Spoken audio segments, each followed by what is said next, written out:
Hi everyone, this is TomekD from the Coin Dictionary, and this is yet another really exciting video for me to make.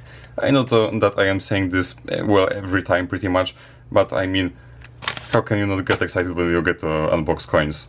Yeah. Especially that this time it is not going to be something from the US or Canada. Today I am unboxing finally some British coins from the UK. My collection of British coins is really lacking since I don't have opportunities to trade with people from there. So anytime this happens, it's super exciting for me. Last time it was a few years ago. And at last my collection of British coins is going to expand, which is, well, amazing since British coins are have some of the really best designs around, in my opinion. And they are some of my favorites. The envelope is open, so, well, let's not waste any time and get to unboxing. I got these coins from Bits and Bobs, which I am going to be linking in the description. They have a coin shop, and I traded some UK stuff. So now the question is how best to approach it. So here they are. And, well, let's get to unboxing. Let's go for the non-precious stuff first. I feel like this is an obvious choice. So I don't even know what to do. Let's start from the smallest coins first. So here we have a decimal halfpenny from 1971. It says new penny, of course. This is the first year of issue, and the first year in which the UK used decimal coinage. Next up, we have some farthings. This one is from 1925. Really nice condition for the age, with, of course, King George V. This was the lowest denomination of the system. Its a farthing is a quarter of a penny. And here is a 1909, so this is, of course, Edward VII. Lovely coins. And I mean, I absolutely love British pre-decimal stuff, and yeah, I'm going to be repeating myself, I think, since these designs are really some of my favorites. I think I will save this one for a second later. So here we have a halfpenny, or a halfpenny, from 1964. This is Queen Elizabeth II. Really nice. And here is an older design from 1932. So this is King George V again.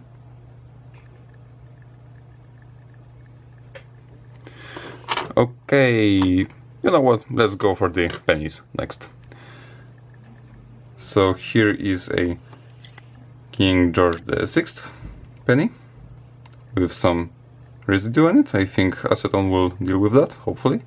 This is from 1945.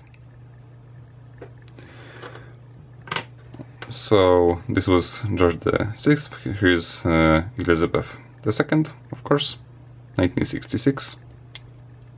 Here is the obverse. And I feel like most people don't even notice that the design has changed between King George V and the VI. You know, the lighthouse appears here. On the newer design, the angles are different. I feel like people don't bring this up too often. So this is from 1929. A pre-decimal penny. I love pre-decimal pennies. And here is the obverse, which has changed compared to the older one. As you can see, the king's head was made smaller. That's to prevent ghosting, which is a bit visible on this coin, the outline of the king's head. Fun fact, the proper quote-unquote term for ghosting is progressive indirect design transfer. Yeah. I am sticking with ghosting. It's way easier to say. So here we have two George V pennies, which is awesome. And now for the copper nickel stuff, I see a 10 new pence piece here from 1968, so this is again the first year of issue. These coins replaced the shillings, or the florins, sorry. And here you have a King George VI florin from 1948. As you can see, the diameter and everything is exactly the same. So the pre-decimal florins stayed in circulation until 1992 or 3, when the 10p coins were shrunken to the size they are today. And finally, here we have a shilling from 1966. This is the English design. It is in great condition. And yeah, lovely piece. Sorry, I'm just a fan of the design. So here we have the non-precious coins. So, well, let's now get into the really exciting stuff. Let's go to the silver. Let's start with the lowest silver denomination there was, well, at least at least since the end of the 18th century. This is a 3 pence from 1920 with King George V. This is the first year the UK minted silver coins in 50% instead of 92.5, or sterling silver.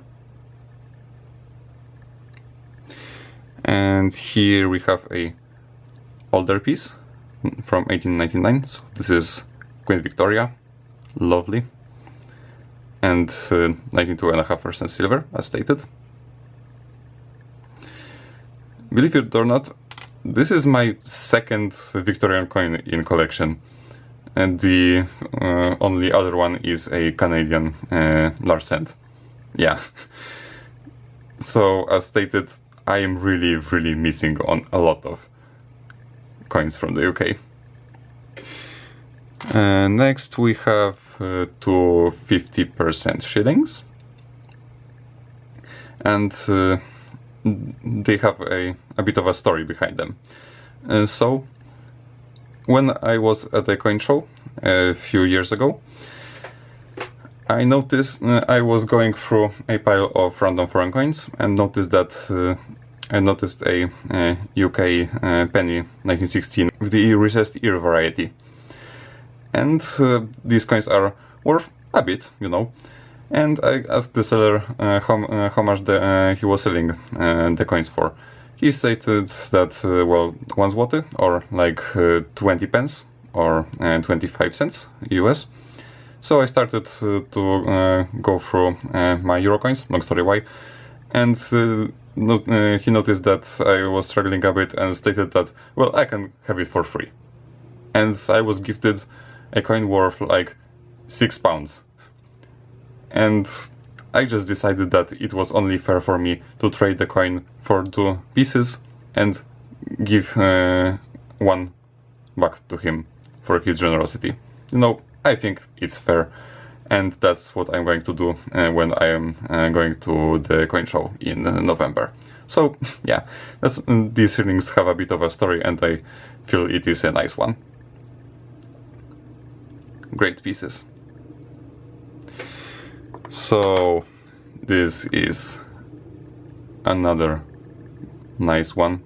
This is a 1942 half crown worth 2 shillings and 6 pence, or 2 and 6, or 30 pence.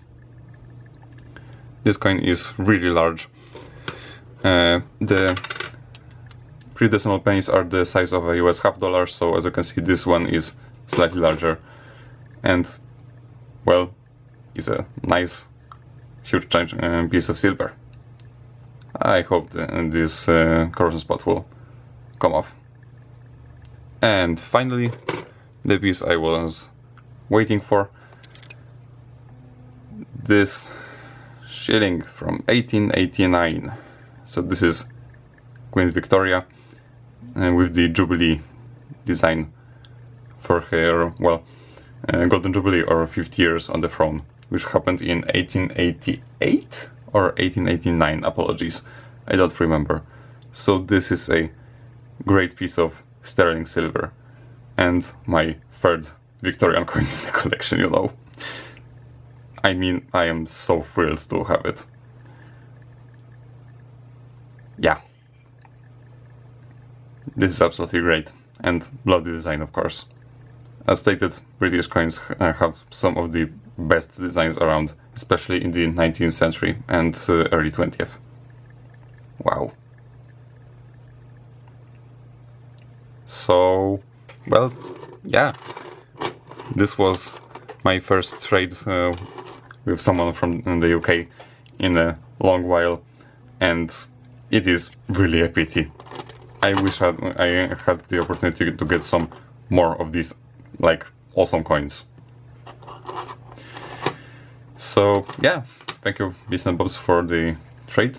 I hope you will like the coins I sent to you. And for everyone else, thanks for watching. And I hope to see you soon.